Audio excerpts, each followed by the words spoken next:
book nerds, today we're doing Books and Lala's survey. Hello everyone, my name's Gabby and today we are doing the end of year survey. So I found this idea / bunch of questions on Books and Lala's channel. So Kayla does this every year, I believe, and it's a bunch of questions kind of similar to the mid-year book tag, but it's end of year. So 2022 just started. I was gonna say just finished, but nope. So 2022 just started, but 2021 is still on our minds. So I'm gonna ask some questions. All of these are, superlatives. The most exciting, the most disappointing, the most ugliest, prettiest, all kinds of questions. I'm gonna list all the questions down below so you can have a look at each question via the timestamps, and also so you can do this yourself if you're interested. And I'm also gonna link Kayla's video, so don't worry, you're not gonna miss out on anything. So first question is, how many books have you read in 2021? So I just did a reading stats video which has all kinds of information on like statistics, but I read 120 books this year, which I'm very happy with, and my goal was 100, so we smashed it. Question number 2 is how many pages? So that is 31,174. And this doesn't include audiobooks, which I have listened, I don't know how many hours to, but many hours. Most read genre was a fantasy. So all of these questions, if you find these types of questions interesting, check out my reading stats video where I talk every single statistic I could find on my reading. So that was a fun video, go watch that one. But now I'm just gonna jump into the rest of the questions. Okay, next question is favorite 2021 release. And I must say, surprisingly, or maybe not surprisingly to you, but it was shocking. This goes to 6 Crimson Cranes by Elizabeth Lim. So this is a retelling of 6 Swans by Brothers Grimm, and in this book we follow a daughter of an emperor, and her and her brothers get cursed. Her brothers get turned into cranes, and she gets cursed so that if she speaks, one of her brothers will die. Fairly high stakes, very exciting. This book is not only gorgeous, I mean, look at it, it's beautiful, but it entranced me with its writing, its storytelling, its character development.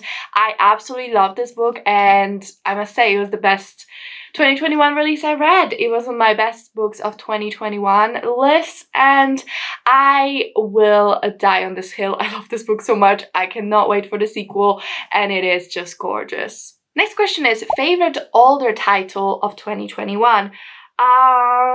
So this is a book that didn't come out in 2021, but I read in 2021, and it is A Fifth Season by N.K. Jemisin. So this book, if we follow a world where people have special powers and they can control Earth, and once in a while this type of person will erupt and cause the 5th season, which is a pretty nasty season. This book is very complex, it's adult, it has a polyamorous relationship, and I just loved the world building, how the POVs all came together, and storytelling, and what the world was. I loved all of that. I thought it was so richly and beautifully done, and I cannot wait for when I read the second and third book, which I have. So it's not like I've not been procrastinating, but it's a wonderful read. I really enjoyed it, and it was just as good as everyone else said. So 5th season. Next question is a book that lived up to the hype. And for that, I would say She Who Became the Sun by Rebel Warrior. What?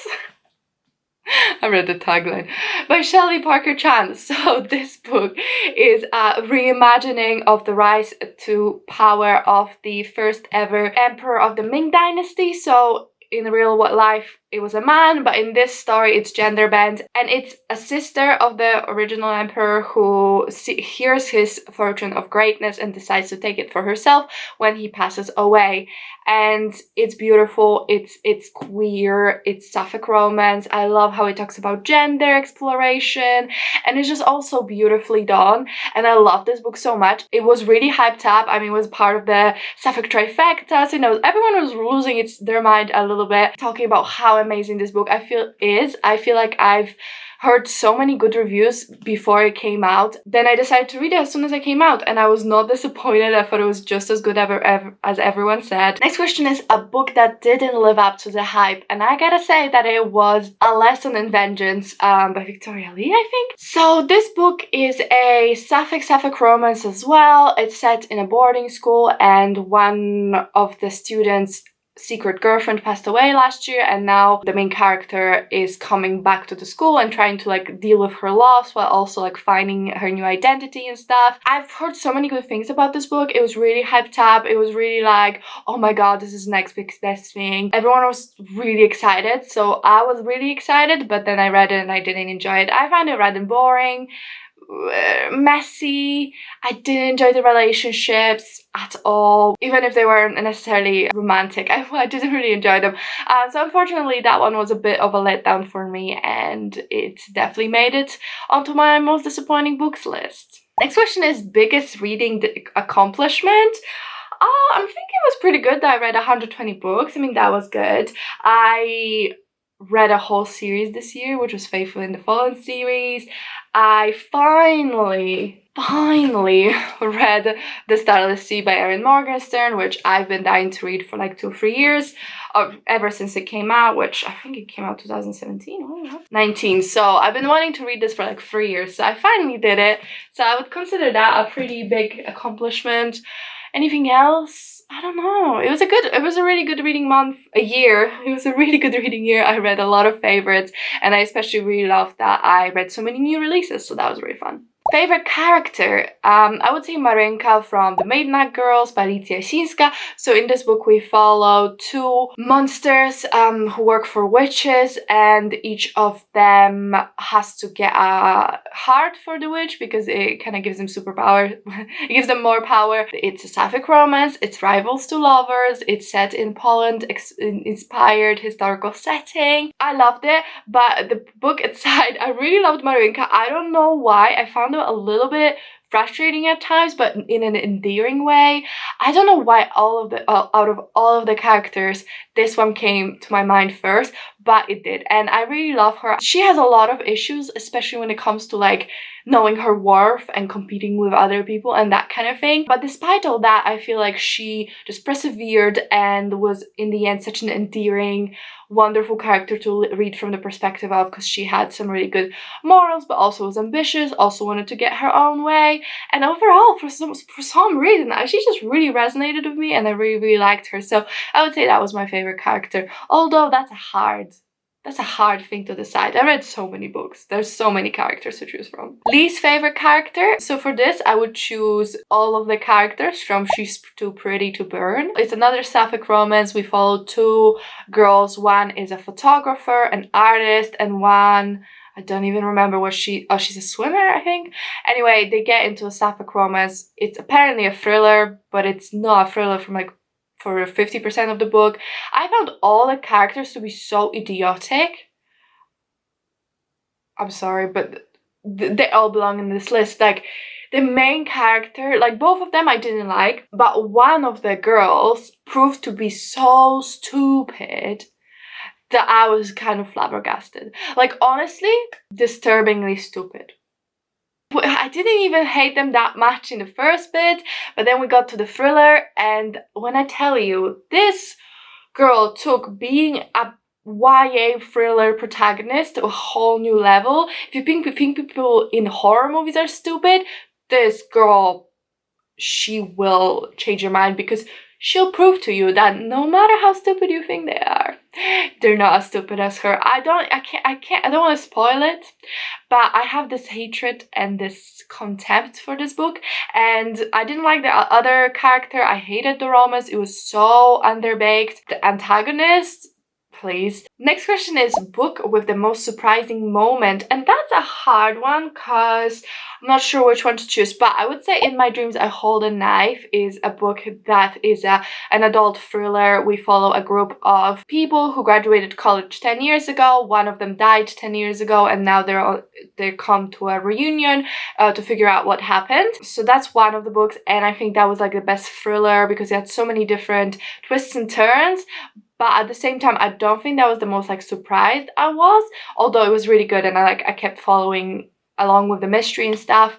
But then I would say Why Smoke with Tiffany D. Jackson, which is a YA horror thriller. I probably wouldn't call it a horror, maybe like a thriller. And we follow a young black girl who moves with her mother and her brother and her stepfather and sister to this new neighborhood and weird things start happening, and she sees weird things. And I gotta say, I was really surprised with this twist. It wasn't like the most amazing thriller I read. That would be In My Dreams I Hold a Knife, but at the same time, the twist I did not expect. Maybe because I was only like half paying attention because I was listening on the audiobook and I was like always doing something, so I was like following with the story but not necessarily to a T. But then the twist came and I was like, what the heck? I was taken aback. I was like, especially like the first moment it's revealed, and it kind of changes the whole perspective because you think the story is one thing and the story is a different thing in the end. So I really enjoyed that, and I thought that was a pretty surprising moment, and I think that was the most what the hell I've been when reading a book in a good sense. Next question is favorite writing of the year. So that is a tricky one. I would say Six Crimson Cranes had really beautiful writing, really beautiful.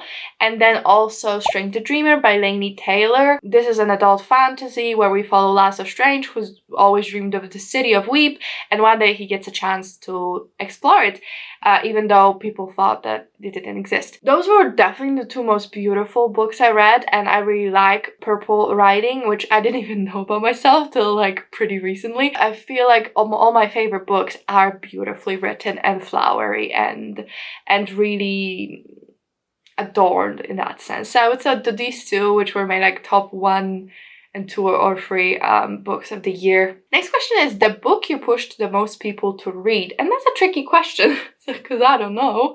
You could tell me, but I will say that my She Who Became the Sun review, I think, has the most views out of all of my reviews, so I guess people were interested in my opinion.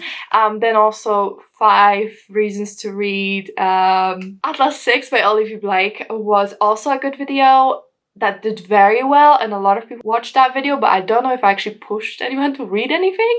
But I think a book that I was actively pushing on people would definitely be Sword of Cayenne, which is a kind of Japanese inspired martial arts fantasy. I can't find it, but you're probably sick of me saying the words Ace of Shades, so that one as well, but that was like from last year. And I don't know, In My Dreams I Hold a Knife, that now that I love it, I try to mention it in every video. Six Crimson Cranes, I try to mention that in every video as well. So I don't know, tell me, is there a book that I made you read or like made you interested in reading? Please let me know. I would love to hear that. Like seriously, no, that would make me so happy. So please just tell me. Let me know which book you read and the deciding factor, or I introduced it to you, or something I said made you interested. Yeah, I lost train of thought there, but okay. Next question is the book you'll be recommending the most. Okay, well, definitely Sword of Cayenne, definitely Six Crimson Cranes, definitely She Who Became the Sun, definitely the 5th season. In My Dreams I Hold a Knife. I think those are books that stayed with me for a while. Firekeeper's Daughter, that's a really good one. I don't know, it's a hard question. I will push a lot of books onto you, don't worry. But I do always mention the same ones because I'm obsessed. Next question is a favorite newly discovered author. Very hard, but definitely Emma Wong, author of Sword of Cayenne. Eva Reed, who's the author of The Wolf and the Woodsman, which is a Bulgarian/Jewish inspired dark fairy tale. Elizabeth Lind, which is so weird because I didn't even like her other book, but I love this one. And Tasha Suri, I really want to read anything she writes. She's the author of The Jasmine Throne, really good. Like, I have a lot of new favorite authors, but not many of them, it was my second read by them, so I don't know, maybe I need to like read a bit more to be like, this is my definite favorite author. I do have a video about my favorite authors, they not really changed, but these will be people I keep an eye out. Next up is favorite cover. I have a lot of, so I already talked about how beautiful Six Crimson Cranes is. I'm sorry, but is Six Crimson Cranes really the only book that I needed for this video? Probably yes, but I just can't shut up. I mean, look how beautiful and gorgeous this is, and also you've got like so much symbolism on what the book is. I just thought that was gorgeous. Then I would also say The Wolf and the Woodsman by Eva Reed. I just think it's gorgeous colors they're not usually used to, and it's just so pretty and eye-catching, and I really love it. And it's got this golden foiling, colors I like. Oh yeah, and I got 2 by mistake for some reason. I mean, look, at this. How can you say that's not pretty? I also really like cover of All of Us Villains. I just think it's so striking, the combo of the black with the red, or like orangey red, and just how eye-catching it is. I think it's a very good cover, very good. Next up we have question the book that made you cry the most. For that would be definitely Sword of Kaigen. I bawled my eyes out. Like I said, it's a martial arts fantasy, but it's about, I think, Misaki, who used to be a warrior but is now a mother, and it's about their hometown. I talk about this book all the time, but honestly, like, the way I sobbed was unhinged. Just unhinged. Next question is the book that made you laugh the most, and that's a tricky one because I don't remember laughing for any of them, but I did really enjoy Little Thieves by Margaret Owen. In this book, we follow a girl who steals from the rich to enrich herself, and steals identity of a princess, and will be turned into gems if she doesn't repent for her sins. It was written in this like contemporary speaking style that was kind of more playful, and it was kind of like recounting of what happened, very like Deadpool woman. I compare it to Deadpool because he breaks the fourth wall, but this doesn't really break the fourth wall, but it is kind of like humorous. This is what happened, and this is why I'm in trouble, and if I knew this would have happened, I wouldn't have done it. And I just found that really energizing and fun and funny, and I thought that book was pretty funny actually. So next question is favorite reread. So that would be going to the only series I reread this series/book I reread this year, which is Daughter of Smoke and Bone trilogy. I reread the whole thing for a read along. I really love that book, but yeah, that's the only one I reread all year. Everything else was brand new. And then we have most surprising 5-star of the year, and that would go to In My Dreams I Hold a Knife. It's messy, it's dramatic, it's over the top, and I loved it. It's such a great thriller, such a great time, and I didn't think I would give it 5 stars, honestly. I thought I would enjoy it reasonably well, but I never give thrillers. Even if I give them 5 stars, I never think about them that much later, and this book I just keep thinking about. So I think I'm gonna maybe even get a physical copy and reread it like once every couple of years, because I just had so much fun with it, and I think that can't be replicated. So yeah, I loved In My Dreams I Hold a Knife, and I want everyone to read it. I will be pushing that book for a while. Okay, those are all the questions. Thank you so much for Kayla for encouraging people to do this tag. I really had a lot of fun. I decided to do it despite all of my other end of year videos because it asked some questions that I didn't really have a way to fit into different videos, like, you know, favorite cover, favorite character. I loved answering these questions. Thank you so much for watching. Let me know your answers in the comments down below, but I look forward to speaking to you again soon. If you enjoyed the video, if you comment, like, and subscribe, I really appreciate it. Really helps me out. But that's it for me, and I'll see you in my next one. Bye!